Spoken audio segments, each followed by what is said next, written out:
First Tuesday of the month, and that means it's a MAF test day.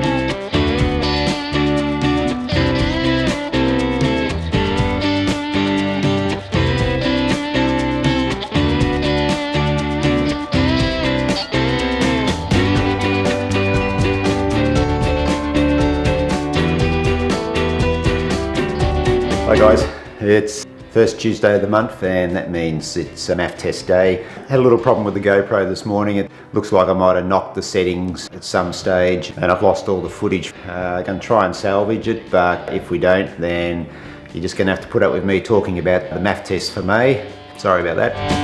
Anyway, MAF test today. 5:30 start this morning, went into this month's MAF test. Really, I was a bit unsure on how it would go. 2 days ago, I ran a marathon as part of the 42 kilometre in 42 hours challenge. I've made a video about that too, which I'll actually post later on today, so check that out to see how that marathon went. Short story to it was I ran 3:20, and that was a day after doing a short tempo and progressive run over about 6k. I look like I could be drifting in and out of focus there, guys, and so hopefully, let me just see if I can adjust that a little bit more. It looks like I've got a bit more light in there now. So I had a pretty heavy weekend, and I really did expect that the body would be quite tired. It may affect this month's results. I did a recovery run on Monday on the grass, over 10k, and the legs felt okay. I didn't really know which way the MAF test would go.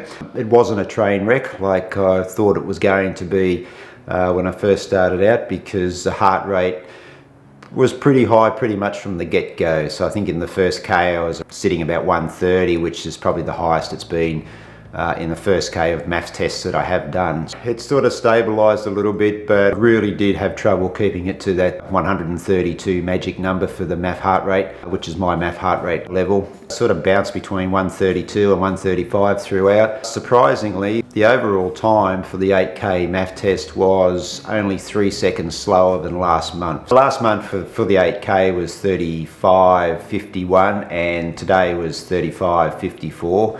Conditions were pretty good this morning. It was cool, but there was a little bit of a headwind. I normally go about 5k straight out and then turn around and come back. So for regular viewers of the channel, and to all those new subscribers as well, the MAF test I do is over 8 kilometres. What I normally do is a 2-minute walk and an 8-minute jog warm-up, followed by the 8k MAF test, and finish off with a 1-minute walk and a 9-minute jog. So that's all done continuously. I'll put my Strava up. Always get this wrong. I'll put the Strava up in the right-hand corner there so you can see today's details, and I'll also put down in the description below full wash-up from today's MAF test with kilometre splits and also the average heart rate for each kilometre. So I think I was saying that the heart rate was bouncing between that 132 and 135. May have had something to do with a slight headwind, but I'm tending to think it was the body's feeling a bit tired, and that's understandable after the weekend that I had. And if you've been watching the channel over the last month as well, you know that I did a 4-week speed block of 2 speed sessions a week for the month of April, and that was just to complement the MAF running. The whole idea behind that was to get a little bit of speed in the legs and help boost my heart rate level so that I was able to run quicker in my normal daily runs at a lower MAF heart rate level.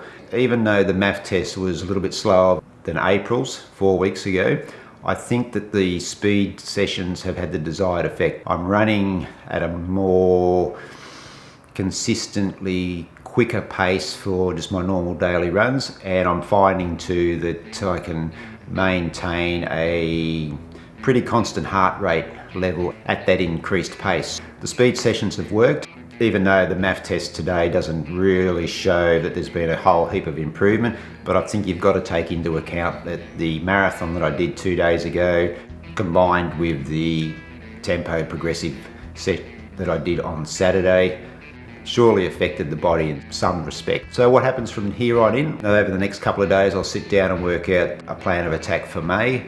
We still don't know what's happening with this coronavirus pandemic. Restrictions are starting to ease a little bit in Australia, but we still do have our state borders closed, and there's still a restriction on mass gatherings.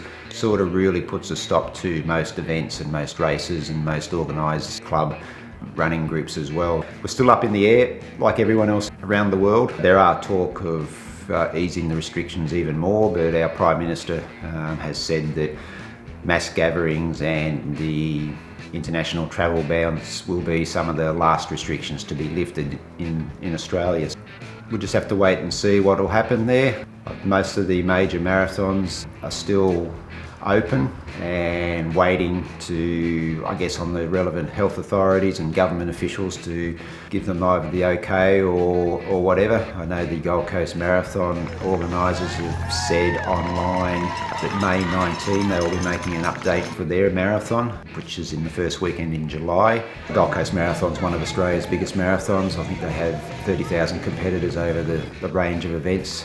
And obviously May 19 for a decision for a marathon, about 8 weeks later it's cutting it a bit fine. Hopefully there'll be a bit more clarity on May 19 from the Gold Coast Marathon organisers, and we'll know one way or the other whether that weekend will go ahead. Our other major marathons are Sydney in September and Melbourne in October. Probably a little bit better placed, I guess, than the Gold Coast because there's more time to see these easing of restrictions maybe. Like everyone, we're up in the air, and I guess we'll just sit tight, keep running, just keep chugging away until we have sort of more official news on what's going to happen in the future.